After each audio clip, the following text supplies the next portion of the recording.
જય હિન્દ। વડોદરાના રહેવાસીઓ માટે એક સારા સમાચાર છે।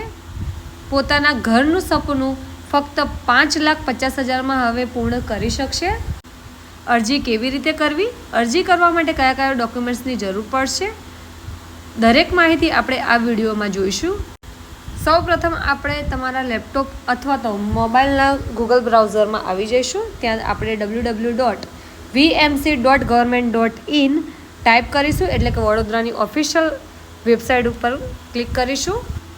ઓફિશિયલ વેબસાઇટ ઓપન કરતાની સાથે જ આપણી સામે એક પેજ ઓપન થાય છે।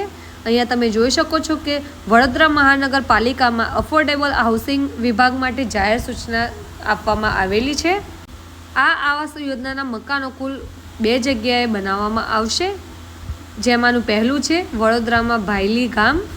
જાહેર સૂચના મુજબ બળિયાદેવ મંદિરની બાજુમાં દશામા મંદિરની સામે ભાયલી ગામ માટે EWS આવાસ યોજના માટે ઓનલાઈન અરજી મંગાવવામાં આવી છે। આ આવાસની કિંમત 5,50,000 રહેશે।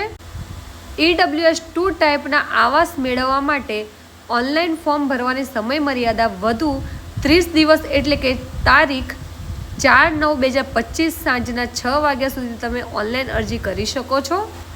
આવાસ યોજનાની બીજી સ્કીમ છે વડોદરાના કલાલી ગામમાં।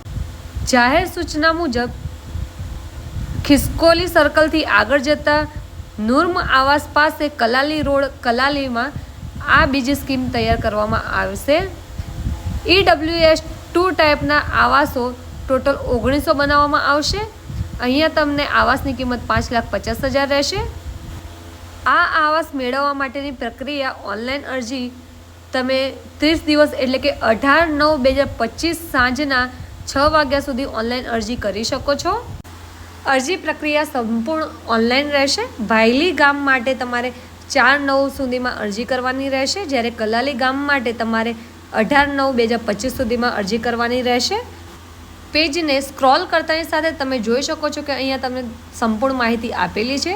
માહિતી પત્રિકા મેળવવા અહીં પર ક્લિક કરો, એટલે કે તમે જે પણ માહિતી મેળવવા માગો છો આ યોજના વિશે તે દરેક માહિતી તમને ત્યાં મળી રહેશે। અપલોડ કરવા થતા પુરાવાને જાણવા માટે તમે ત્યાં ક્લિક કરશો, એટલે તમને જરૂરી દસ્તાવેજનું લિસ્ટ મળી રહેશે। આવક અંગે તથા અન્ય શરતોને સૂચનાઓ માટે તમે ત્યાં ક્લિક કરશો, એટલે તમને ત્યાં આગળ તમને દરેક માહિતી મળી રહેશે। સ્ક્રીન ઉપર તમે જોઈ શકો છો કે અહીંયા તમને બંને સ્કીમની અરજીની લિંક આપેલી છે। ફર્સ્ટ કલાલી ગામ માટેની અને સેકન્ડ છે ભાયલી ગામની। તમે જે પણ સ્કીમ માટે એપ્લિકેશન કરવા માગો છો તો તમે અપ્લાય નાઉ ઉપર ક્લિક કરીને અરજી કરી શકો છો। આ માટે જરૂરી ડોક્યુમેન્ટ્સ લિસ્ટની આપણે વાત કરીએ તો પ્રથમ અરજદારનો ફોટોગ્રાફ, જે JPG મેક્સિમમ 500 KBનો હોવો જરૂરી છે। પ્રથમ અરજદારની સહી, એ પણ તમને 500 KBમાં હોવું જરૂરી છે।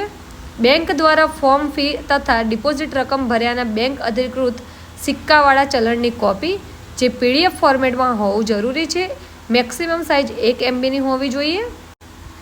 અરજદાર સહ અરજદારના આધાર કાર્ડ PDF ફોર્મેટમાં મેક્સિમમ 1 MB, સાથે જ અરજદારનું રેશન કાર્ડ, જાતિનો દાખલો, તેમજ જો દિવ્યાંગજન હોય તો તેમનું દિવ્યાંગજનનું પ્રમાણપત્ર, દરેક વસ્તુ તમારે PDF ફોર્મેટમાં 1 MBમાં અપલોડ કરવાનું રહેશે।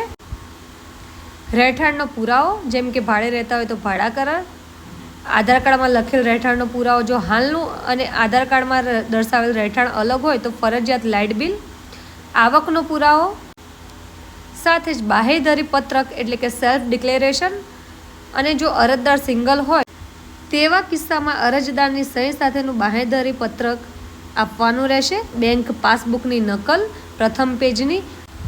આ તમામ ડોક્યુમેન્ટ્સ તમારે ઓરિજિનલ PDF ફોર્મેટમાં 1 MB મેક્સિમમ સાઇઝ રાખીને તમારે અપલોડ કરવાના રહેશે।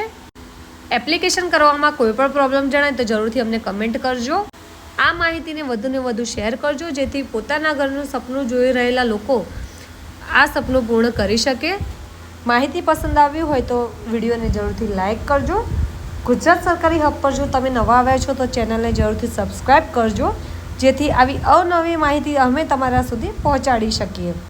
PDFની સાઇઝ નાની મોટી તમે ગૂગલ થ્રુ કરી શકો છો।